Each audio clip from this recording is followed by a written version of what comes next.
తిరుపతి జిల్లా పోలీస్ కార్యాలయంలో ప్రజా సమస్యల పరిష్కార వేదిక కార్యక్రమం జరిగింది.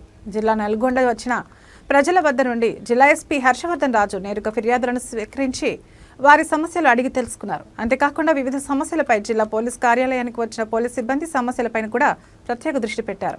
పోలీస్ సిబ్బంది సమస్యలు కూడా పరిష్కరించే విధంగా చర్యలు తీసుకోవాలని అధికారులను ఆదేశించారు. ప్రతి ఒక్క సిబ్బంది ప్రజల సమస్యలను పరిష్కరించడంలో జవాబుదారీతనం కలిగి ఉండాలన్నారు. ప్రత్యేకించి వికలాంగులు, వృద్ధులు, మహిళల ఫిర్యాదులకు మొదట ప్రాధాన్యత ఇవ్వాలని మరోసారి సిబ్బందికి ఆదేశించారు. జిల్లా పోలీస్ కార్యాలయానికి రాలినటువంటి ప్రజలు జిల్లాలోని పోలీస్ స్టేషన్లో, సర్కిల్ కార్యాలయాలు, సబ్ డివిజన్ కార్యాలయాలలో ఫిర్యాదు చేయవచ్చన్నారు. ఆయా పోలీస్ స్టేషన్లో అధికారులు స్పందించని పక్షంలో అలాంటి సిబ్బందిపై చర్యలు తప్పవని హెచ్చరించారు. 88 ఫిర్యాదులు వచ్చాయని వాటిని సంబంధిత పోలీసు అధికారులకు అప్పగించి సకాలంలో పరిష్కార మార్గం చూపవలసిందిగా ఆదేశాలు జారీ చేశారు.